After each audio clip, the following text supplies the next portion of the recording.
Today we're here to learn how Tai and Triumph Intelligence work together to cut out manual work, improve accuracy, and keep brokers focused on revenue generating decisions. We have a panel here today that's going to help talk through these. So thank you everybody for joining us. And to get us started, we're going to let each of our panelists here introduce themselves. Dawn, why don't you start us out? Thanks, Mitch. Pleasure to be here. Thanks for having us. My name is Dawn Favier. I'm the president of Triumph Intelligence, formerly the CEO of Green Screens. For those of you that aren't familiar with Triumph Intelligence, Triumph acquired Green Screens back in May of this year. And really, we're focused on having the industry's largest network of curated data to provide freight market intelligence around rates, performance, and capacity to freight brokers, carriers, and shippers. So I'm happy to be here today. Thank you for being here. It's amazing what you guys have done to help really modernize and change the landscape around pricing. Unbelievable work there. So the next on our panel, we have Greg. Go ahead and introduce yourself, Greg. Hey, how you doing? Greg Finnerty with Concept Logistics. I've been here at Concept this is my 26th year. So I've seen a lot of the changes throughout our industry and been blessed to kind of come across Tai and Triumph Intelligence to really push us forward into the future. So looking forward to this conversation. Thanks, Greg. Appreciate you joining us with all the experience you have between both of our products. Your contributions are going to be really valuable. So thank you for that, as they always are. Thank you. I'm Walter Mitchell, CEO of Tai Software. Tai Software provides a transportation management system, or TMS, for freight brokers.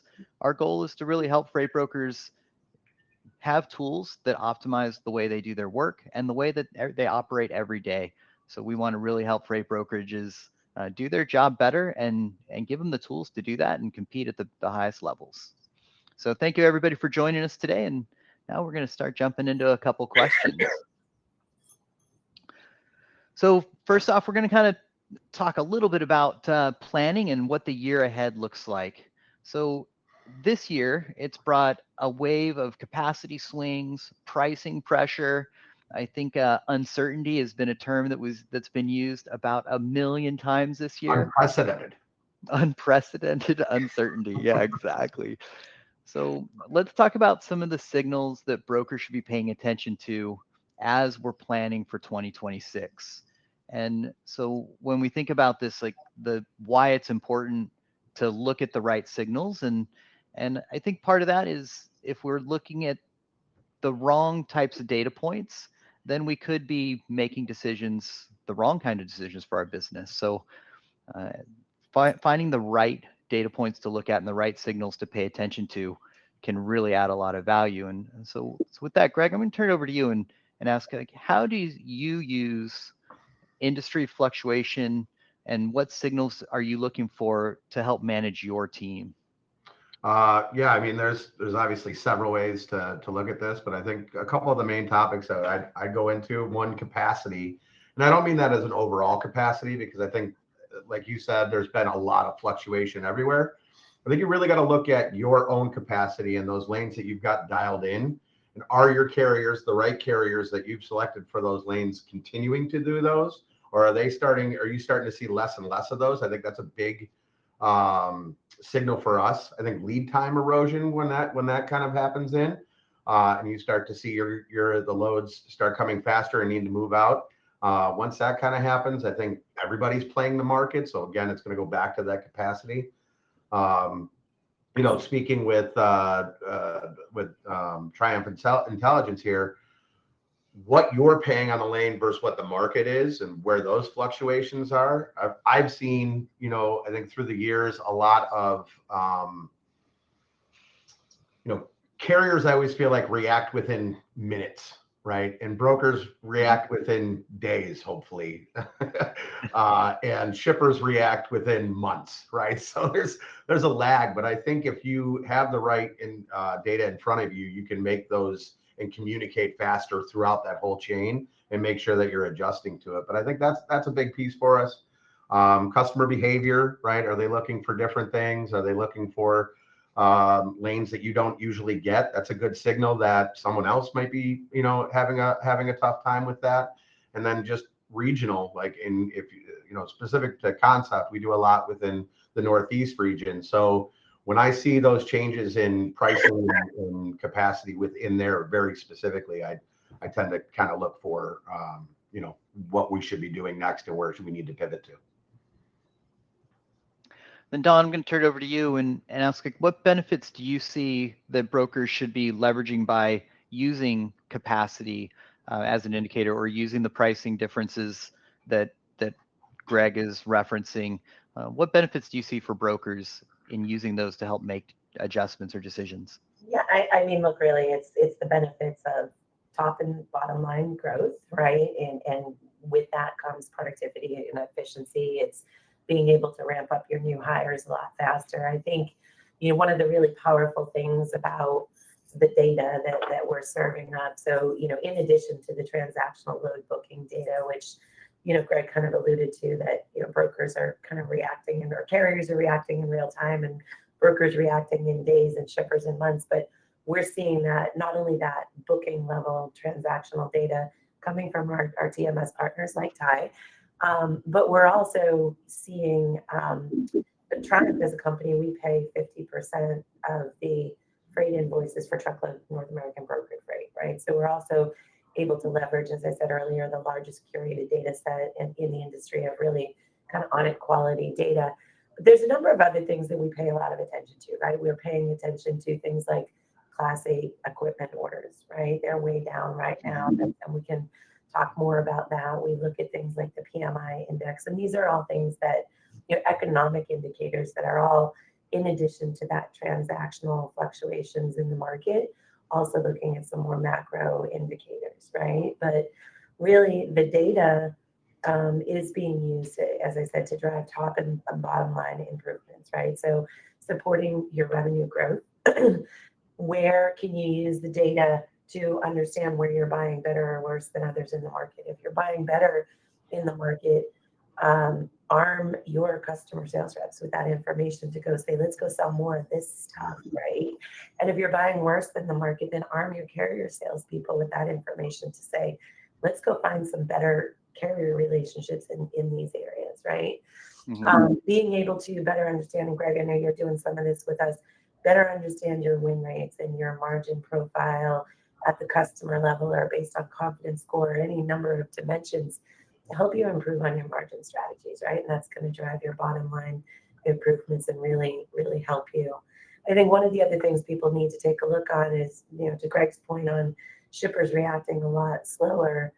I think shippers, you really need to get a sense of shippers' bid intentions this year, right? I think that some of the discounts that they were seeing in the spot market are likely going to change. There's going to be a lot of pressure coming up on contracts and everything.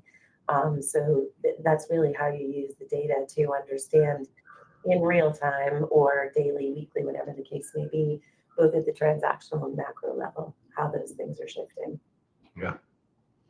Yeah, I totally agree with that. Just being more transparent and being able to be armed to approach a shipper, right? I mean, the dream for every broker is to take that transactional relationship and turn it into a relationship, I should say, right? And I think that's where a lot of the big pieces that Tai and Triumph come together and arm you with to have better conversations, not only with your carriers, because I think at first view, and I know, and again, I'll admit this fully, but like that's what I first jumped into to Triumph and Tai is that I was, I'm going to get my carrier reps to buy better. But I think it's much bigger than that. It's much more involved than that. You have much more information to actually provide to all parties, right? To all of our customers, because I have two sets of customers, a carrier and an actual customer, an actual shipper, right? So being able to facilitate that relationship between the two with real data and your ability to sell on both sides, I think is really where it's got to go. I'm going to kind of take a little bit of a turn because what you're sharing there about building the relationship with the customers and the carrier side is so important. Do you find sharing the data points with your carrier adds value to the relationship with the transparency? Like, for example, if you're will you tell a carrier that, hey, I can't offer you the market rate, which I'm seeing the market rate at this dollar amount. I can't quite offer you that in this case. or I'm offering you above the market rate in this case. Will you use it in that way, or do you guide your carrier reps to work with data that way? I do. Yes. 100%. Yeah. No, I want to be as transparent as humanly possible, right? We're providing a service in a sense where we're connecting you with freight, right? So those conversations and building trust. Yeah, I can't do it here. I can't get to that rate right now. Let's work together. Let's get this lane on a consistent basis for you, and we'll work the rate up, right? I mean, Yeah. I've always dreamed of a scenario, and I think both Tai and Triumph kind of helped me facilitate it. But I want a platform that, you know, where we're the manager of it, right? We're the transportation manager for companies, or we're the sales team for companies, whatever side of that coin they're on. But you know, let's agree on a rate basis, and then work off the points and say, okay, this went up X percent. Like, do I really need to call you every load, or can we just agree until we see it go to a different level that this is what we're going to pay now, and I'm going to give that carrier their fair share of that as well. So I think those types of things where I think we can really thrive as a brokerage industry, to really bring that transparency in and have our carrier reps and our customer reps really be able to have great conversations with both of them. Yeah, it's great to hear that you're able to use the transparency to build trust, and it does seem like the right way. And especially as a broker, it feels like part of our responsibility to help make sure that both sides trust what we're doing, and the right amount of transparency, right? And to help divide that. So we got a poll question that we're going to pop up in here next. So please, everybody take a second and answer the poll question. And then we're going to keep moving on. We're still talking about 2026 and kind of the planning stages for 26. So now kind of the opposite question. We talked about why data is important, but what about the other ways? Is it possible for us to have too much data? Because there is a lot of data that's available, especially if you're working with platforms like ours where there's so much data there. With all of that data, how can brokers cut through the noise and focus on insights that actually drive smarter decisions? So do you find places where we're using the wrong data to make a decision? And if we are using, when should we ignore data, and what kind of data points should we ignore? Donna, if you don't mind, I'll turn it over to you first and let you weigh in on that. You're the expert on our data. On the data, sure. So, you know, look, what I would say is I think just given the uncertainty in the market and the unknowns of what's ahead, I think that brokers really need to focus on being less transactional and more strategically minded. And as I said previously, looking at the things that are truly going to drive top and bottom line.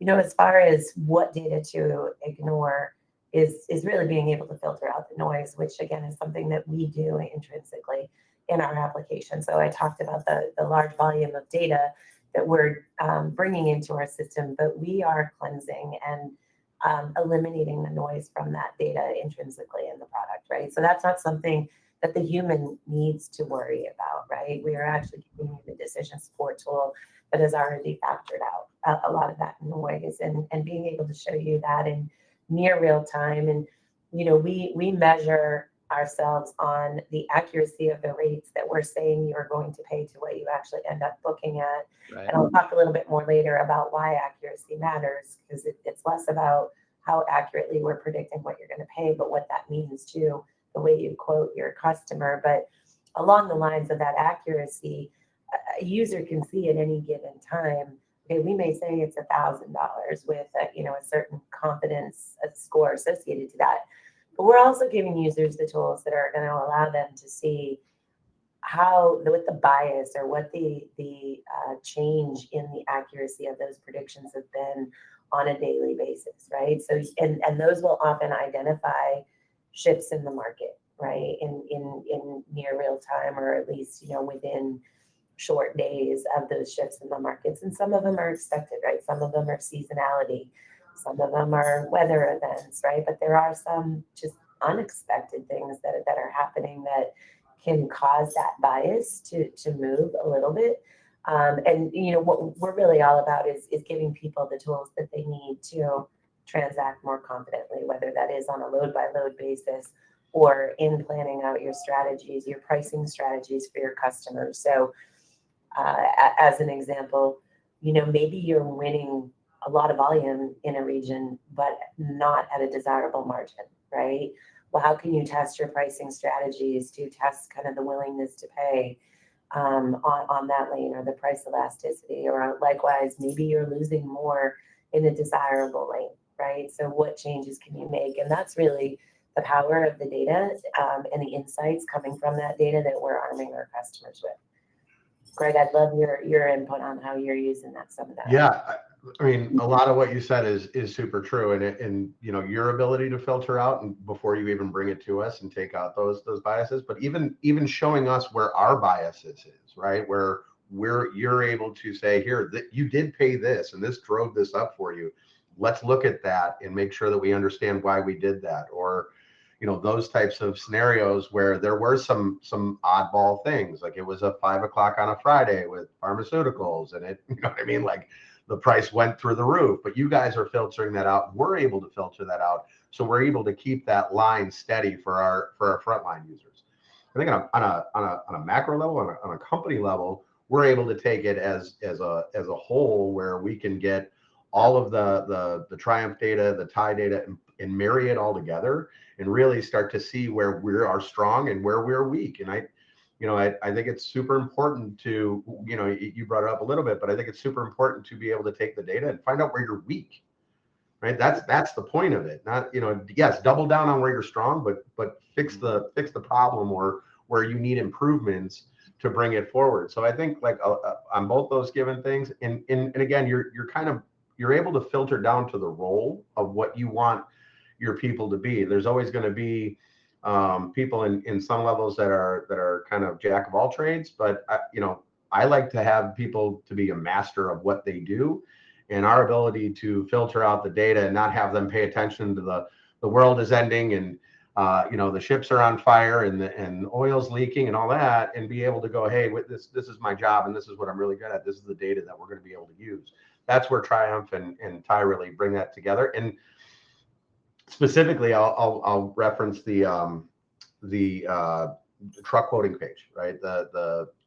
Where my carrier reps can literally look in and see Tai data, Triumph data, and any other relative quote that lane or that search has been captured, and be able to make a really good decision on that in not only real time, but a strategic decision when they are working on a lane that they have next quarter, the quarter after that. They can really start to dial in and reach out to these carriers, on a large basis and ahead of time, because I think that's going to be really where we go. And we talk about not being transactional. I think not being transactional is using the data that you're able to get and looking ahead and being able to use that in a way that you can have that good conversation with both a customer and a carrier.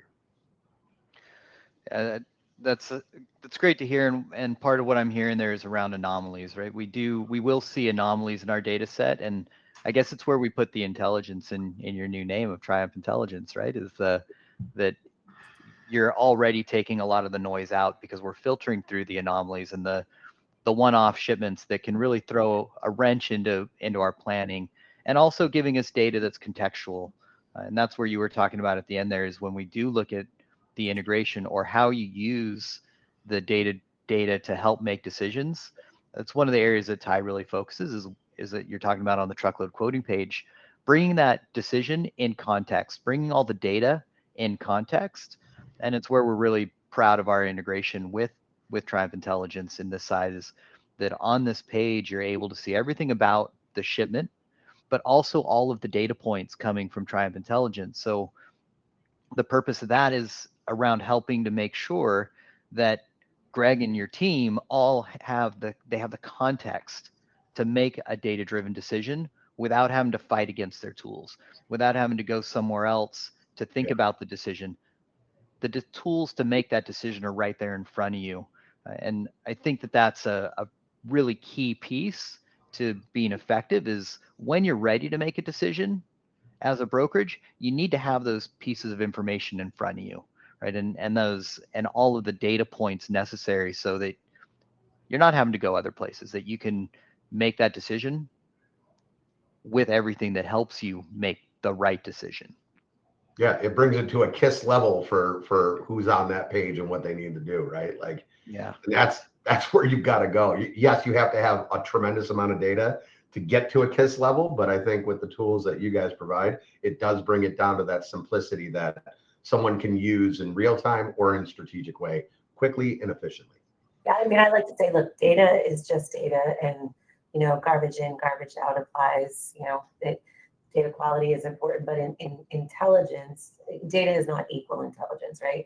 Intelligence is giving that actionable insight to a user at a very understandable level that's going to allow them to take action on it. So, right on. And that leads us really nicely into our next question. I think we've already kind of talked through it, is when we do have the data-driven decisions, what does that data look like inside your brokerage? And I think, Greg, if I'm going to answer this for you, that's where you were talking about having the truckload quoting page and the Tai Intelligence all merged together. Am I on the right track? Yeah, there? I mean, you're 100% right. Like it's not only that, but it helps in communication internally, right? When you have 5-6 reps trying to cover loads, right? And we're starting to see this all over. Oh, and you don't even have to be in the same office, right? That's applying to everyone everywhere you are. So I think that's been a big key for us, and it takes a lot of that. Listen, I'm obviously been in this business a long time, 26 years. Like, a lot of what I did when I was there was a lot of gut feeling and a lot of phone calls, right? But I'm being more efficient with my time and communication to both internal and external parties when I've got something like that in front of me. And that's exactly where it comes from. That's a great point. One of the things that we see a lot for implementing customers and working with brokers is there's a ton of tribal knowledge and instinctual knowledge, and that's still valuable if you use it with the data. But then also along with that, getting those people to, and all of your team to enter everything into your system allows that data to be shared with others, with new people that join your team, and with tools like Triumph Intelligence, right? Because if they're entering more data, that gives more data that we can use over on the intelligence side, and it becomes a really nice circle that all works together really well. Don, anything to add into there? No, I think you guys covered that greatly. Thank you. Perfect. We got another poll question. I think we're on our second poll question. Oh, it's already running. And this question is about how confident are you in your data-driven decision-making right now? And we got one answer that just came in. It said very confident. So that's good to see. It's interesting to hear from you guys, like how you feel about the decisions that you are making.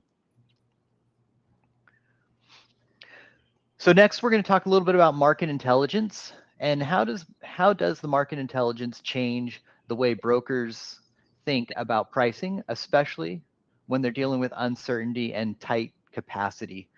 So I think right now capacity's, well, I should let you answer how capacity is. You're dealing with it every day. But what we want to talk about here is how does that capacity change your decision-making process? And you mentioned it earlier. So Greg, I'll turn it over to you to. Yeah, I think for us, like, capacity right now, I think it's on a daily basis, it's changing, right?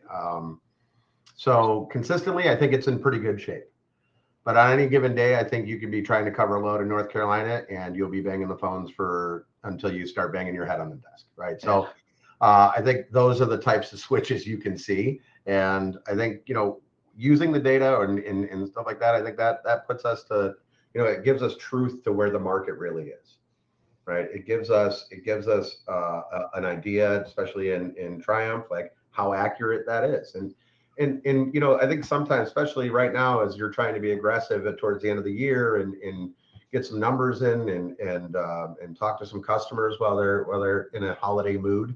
I think you're trying to be aggressive on your rates, but you're also not trying to give away the house. So I think a lot of that comes into play as well. And where you might have zero history in a lane or anything like that, and maybe you don't understand the capacity swings into it, you're kind of seeing what the data is doing, and you're going to make at least a more accurate and be in the ball game decision on quoting and approaching the customer, as opposed to I don't know, $3,000, right? Like, so, those types of things I think are where we start to really Yeah. implement that. And again, if it's heating up, if it's cooling off, specifically to a region, specifically to a lane, all those things are really where we try to make ourselves more aggressive in pricing, because that it is like you got to go want it, and I think these types of things are where you guys thrive.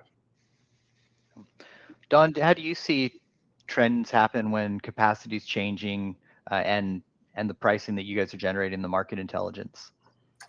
Yeah, I mean, look, there's some really exciting things that we've seen happen. If you think about the history of our company, we came into the market at a time when everybody was, feeling the love, right? 21, 22. Yeah. And it was, rates were super high, and it was all about helping our customers optimize their buy, right?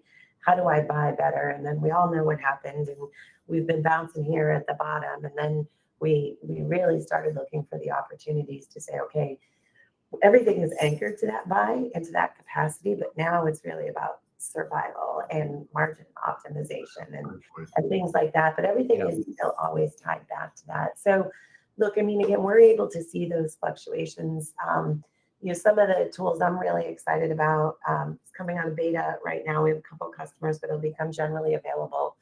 The performance information that was available from ISO, which is also now part of Triumph Intelligence, giving our customers the ability to, help them in bidding, knowing how they perform relative to their peers on a particular lane, to help them understand, and how the carriers that the available capacity sources for them, how well they're performing, to again give you a better sense of how aggressive do I want to be on this bid, right?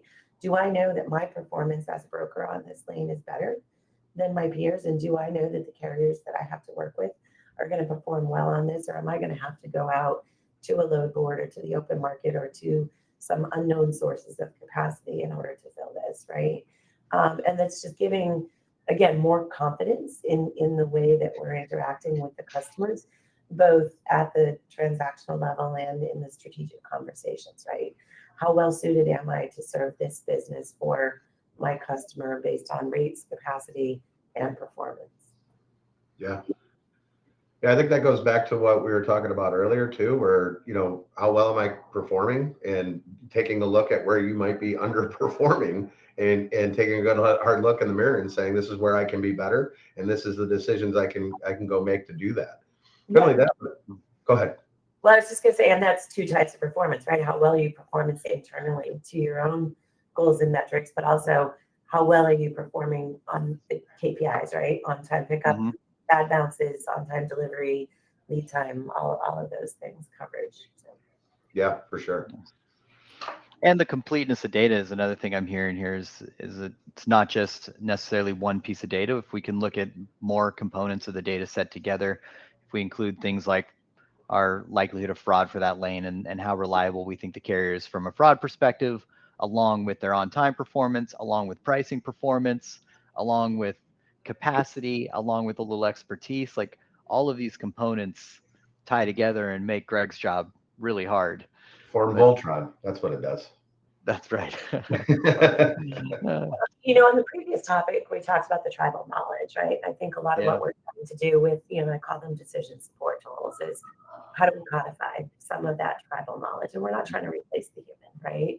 But how do we eliminate the need for the human to have to think about all of these things, and just putting it right there in front of them, and not just the seasoned veterans, but also the newbies, right? The baby brokers, as we like to call them. How do you get those folks up to speed faster so they're not bugging Greg all day on asking these questions about what I should do, and arming them with that confidence as well? Yeah, I think that's the part that we undervalue the most is, well, we'll pick on the baby broker, but the new brokers who don't have all that tribal knowledge, and sharing with our more veteran team members that if you put this information in and you share it, the rest of our team can do as well as you do. The rest of our team can be very successful, and they can't do that if you don't share some of that tribal knowledge. And I think that's the risk of having all that knowledge in one person's head, is that the new people don't get the right to use it, and especially happens when we're in different offices.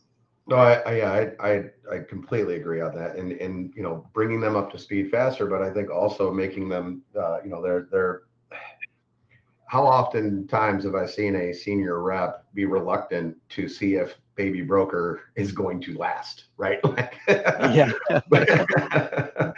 so are they, is it, or is everybody, sit around the water cooler talking about it, or are we able to grab that information and put it in front of them and have them be, that much more involved in the process from the beginning, right? Like, that's where I felt like, my look on just technology as a whole is, it's got to come from a place of need. And as we change so much and the world is changing so much, I think that's where we drill down into, things that I wish I had when I was on the floor.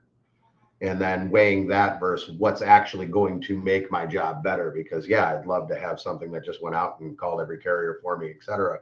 But Sure. at the end of the day, I also know I made my bones by calling carriers on a repetitive level, whether I had a load or not, to establish a relationship, right? So being able to talk, especially being able, I use it I use it as a advice piece to carriers that I talk to.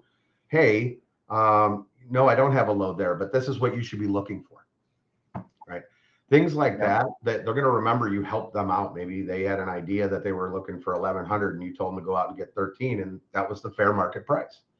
So they were able to do that. So things like that, I'm a big believer in bringing it full circle and helping everybody kind of bring it around. And you're enabling a baby broker to bring that forward if you bring in these tools. Yeah, one more thread I want to pull on that is just leveling everybody up. So look, we would love to have 100% adoption of our product in every single organization, but I think we all know that's bad habits or old habits are hard to break. Old habits are hard to break. But in order to help our customers better understand the true value, we have done some studies, and we took a subset of our customers. We studied 732 sales reps, right? We can see every load that's coming from Tai or whatever the TMS is. And we know who is using our product and who isn't at the sales rep level. And really what we discovered in looking at these 732 sales reps, that the sales reps that we're using our pricing guidance were earning a margin of 14.34%. Sorry, I'm reading it here. I don't want to get it wrong. Versus the sales reps that were not using us were 12.61%, right? So in a time of real margin pressure and uncertainty, as we keep saying, so if you think about, that increases the sales reps margin, increases by 13.7% or $27 a load. And when we looked at it, average revenue of about $160,000 a month, so that's another $2,700 of margin a month. And I know a lot of sales reps are incented on margin, right? So that's just one example of using the data to level everybody up, helps the individual sales reps as well as the company, right? Those numbers that you specified, that's roughly a 15% increase in margin. And that's measurable. I think articulates a really good point in that it's not just having the tools, it's making sure your team is using the tools and using the tools in the best way. And sometimes I think it can be a little bit challenging to convince them that this will be better for you. Using this data is going to supplement your decision-making process. Trust it a little bit. Let the data earn its trust. Let these tools earn their trust.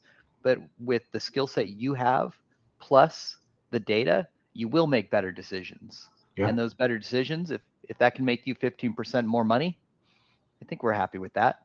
I'd be okay with 15% more money. Yeah, and I don't want to hijack things here, but Greg, can you talk a little bit about how you've driven that adoption in your company? Yeah, no, yeah, please. So, with us, it's been finding a real fine line, because we are, specifically to us, we're almost a 40-year brokerage. A lot of our customers are anomalies, right? We've had our customers for 20 to 30 plus years. We've been moving the same lanes for a really long time. So a lot of that tribal knowledge has been hard to break, right? Because you've always given it to XYZ carrier, and they've always done it for XYZ, and this is the way it goes, right? But are you making the best decision? So to us, it's been it's been really kind of diving into data as a large, and working with that broker, working with that carrier. Again, it kind of brings everything full circle of how we've been able to do that, is because you're having a larger carrier conversation, you're having a larger shipper conversation, and you're talking about consistent lanes that you're going to have, and consistent moves, and being able to fluctuate there. And that's where I think, transparency builds consistency, consistency builds trust, right? So all of that together is where, Mitch, what you had said, how do you build that relationship with the data? This is how you do it when you're able to adjust. And it's a lot like an end of the year conversation with an employee, right? Like, here's what we're able to do for you, right? Like, those types of situations. Do you find that you have to incentivize your brokers a little bit differently to take advantage of some of the new processes you put in place? Like, I know you've had our tools in place for a long time, so it's a little bit different. Yeah, and we're constantly working on that. And Mhm. I try to keep it as simple as possible, right? And we do incentivize on margin and margin growth, and then we'll throw in kickers, specifically when we see the data go into a tailspin or something like that. It's not about, you're not going to gain margin here as far as we can tell, but if you maintain it, we win, right? It's better than losing it altogether. So kind of flip-flopping it and running a little pivot or a kicker contest when we're doing that. That's really where we've seen some great adoption, and really relying on the data to tell you that. But yeah, I mean, I think it's important to align. If your goal is to adopt this technology and do better, you have to align your incentives to it. Yeah, I was asking that because we have a specific example came to mind where we have a customer who works with Triumph Intelligence and a couple other tools on that truckload quoting page inside Tai. But what they found was they were using the tribal knowledge instead of Tai, and instead of the tools that the company wanted them to use.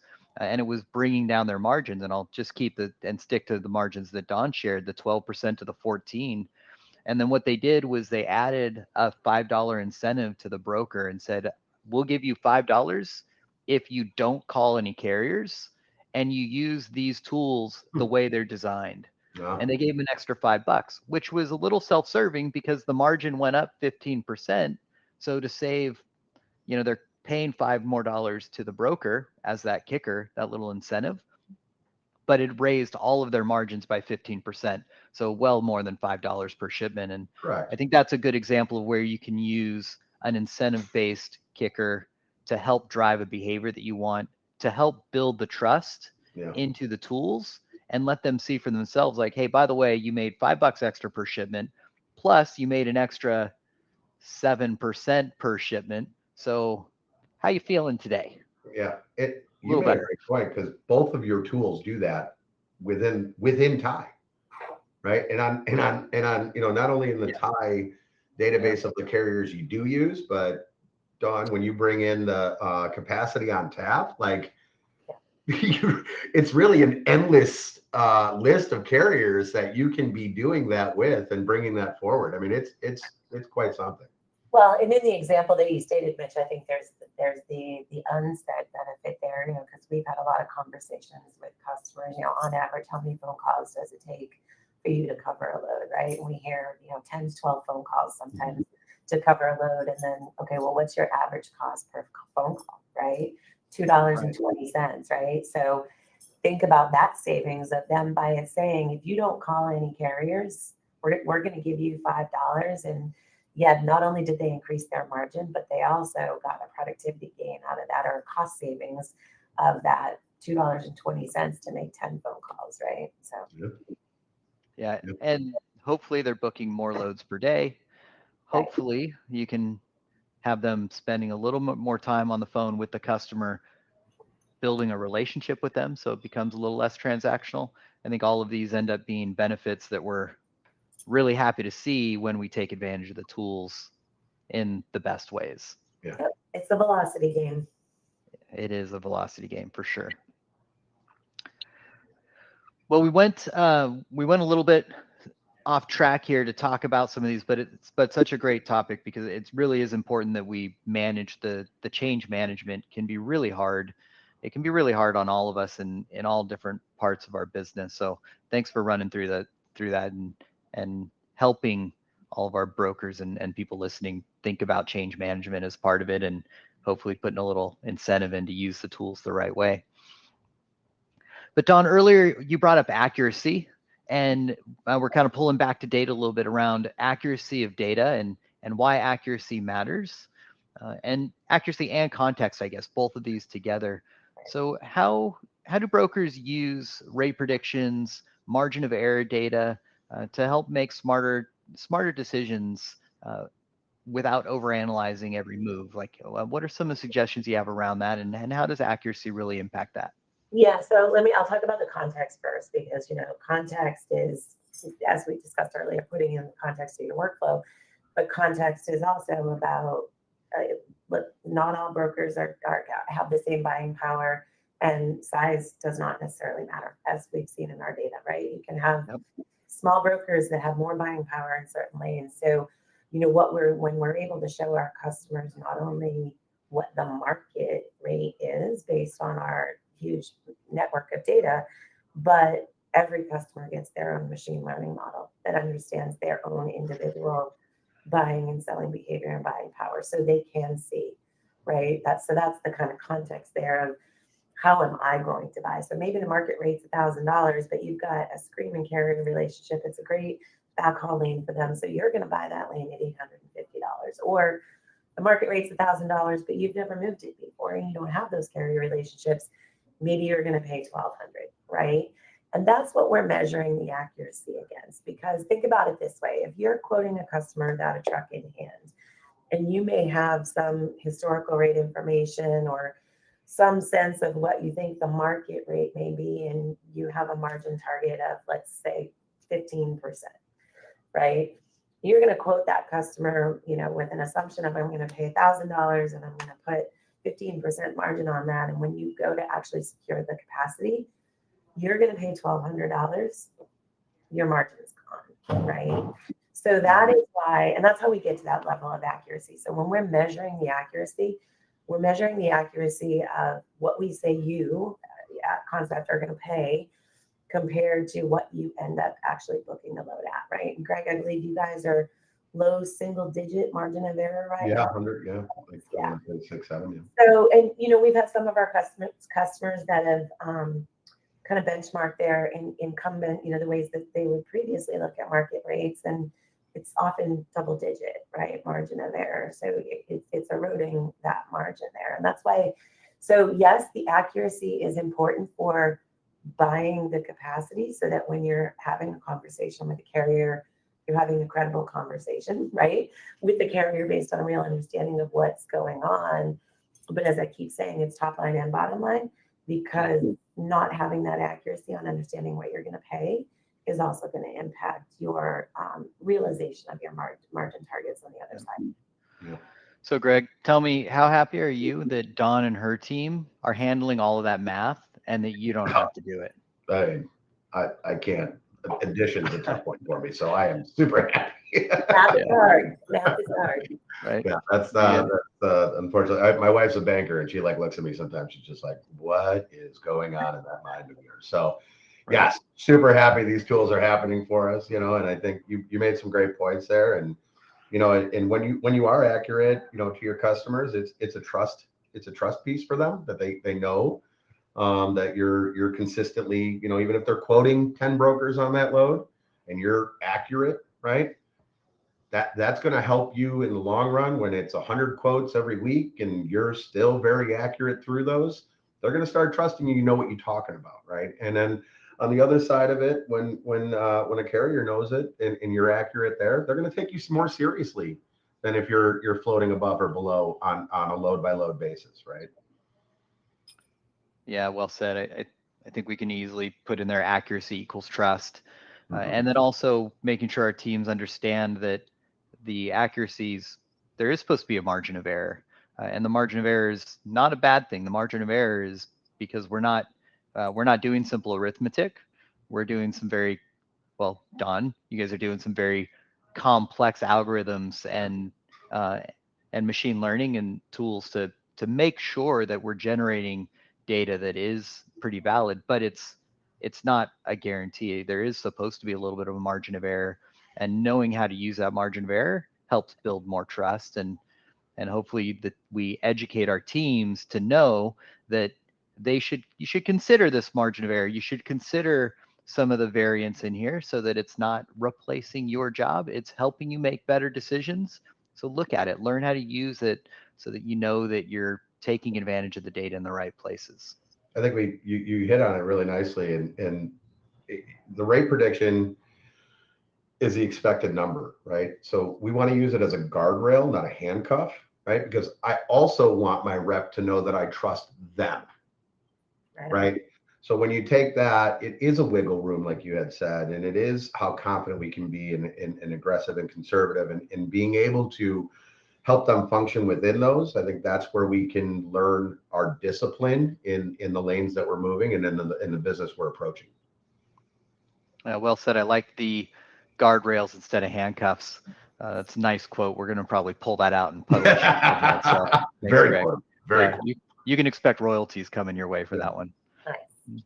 In the sense of better margins for you in the TMS. That's our goal.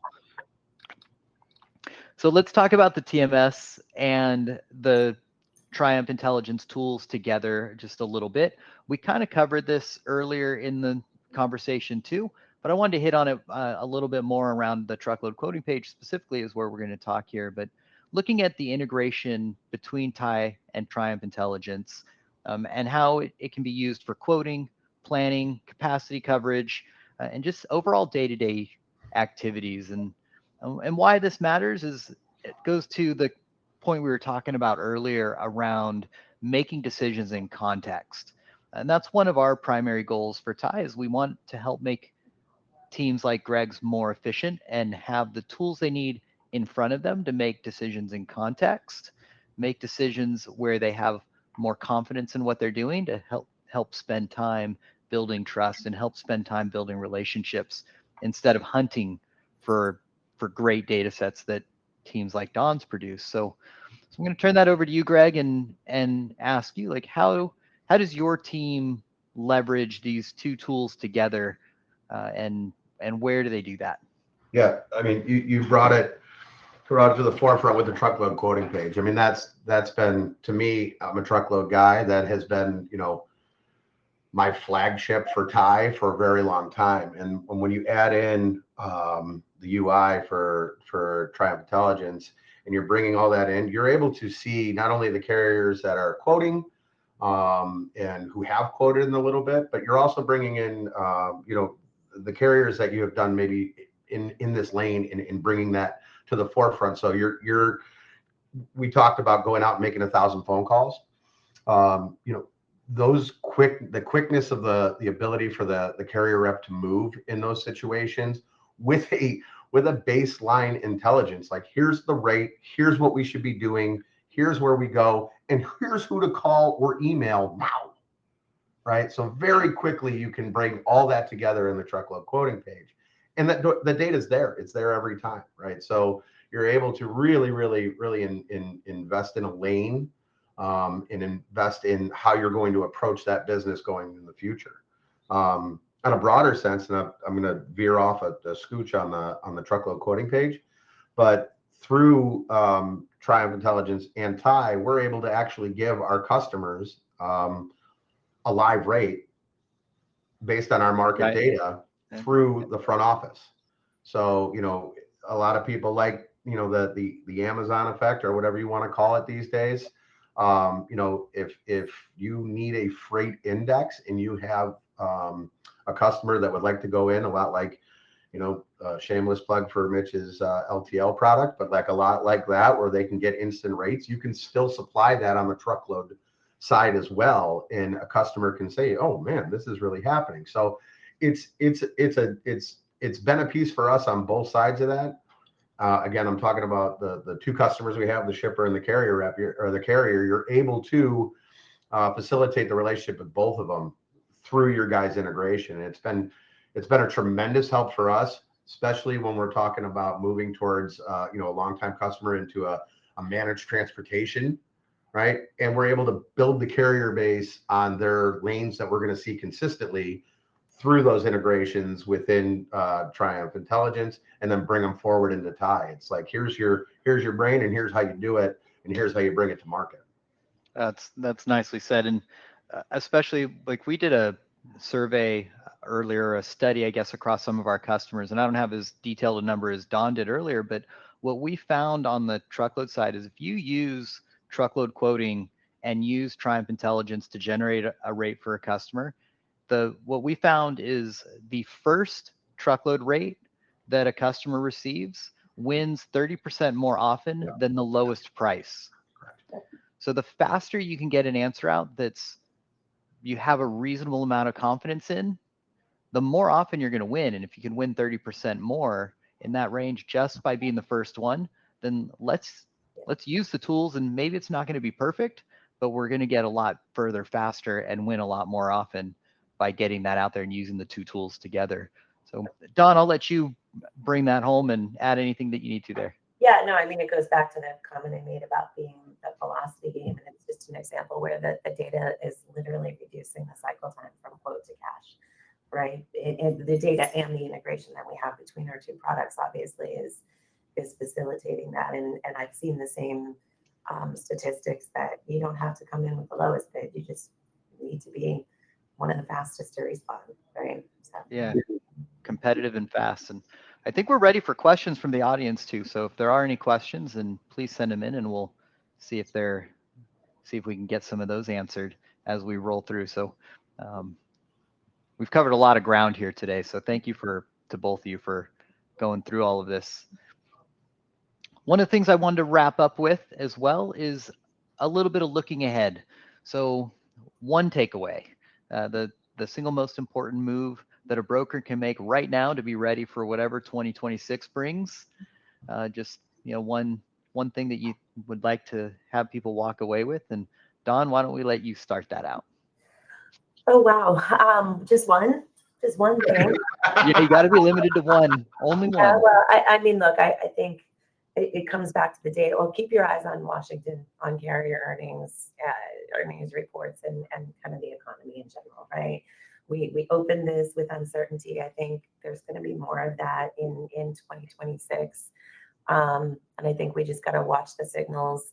And in the meantime, win on aligning your operations and velocity and execution. Yeah. Nicely said. So my takeaway that I'd add into there for everybody is tying into what we were talking about earlier around using your tools the best way you can.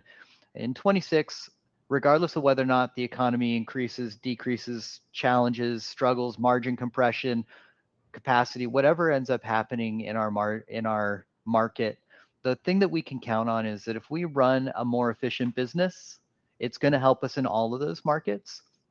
So as a technology guy, I want to say that take a step back, take a look at your technology. How is your team actually using the technology that you have in place? And is that technology serving you well? So take a minute, look at the technology, and find a way to improve a process with the tech you already have, or with tech that can help produce an ROI for you right away. So that would be my number one takeaway. And Greg, you get to wrap up the takeaways. Well, I think both of yours were great. So instead of being very deliberate, I'm going to be very meta here and just think big, right? I think it's yes, there's a lot of things going on. I think there's a lot of ups and downs, and there's a lot of uncertainties. Think big, go for it, use the tools, make sure you're using them correctly, and just go out and dominate what you do. Love it. That's a great way to wrap that up. So Greg, Don, as always, your insight and experience is invaluable. Thank you very much for joining us. To everybody in the audience who listened in today, thank you very much for that. I hope that today you learned a little bit about how Tai and Triumph work together to cut out manual work, improve accuracy, and keep brokers focused on revenue generating decisions.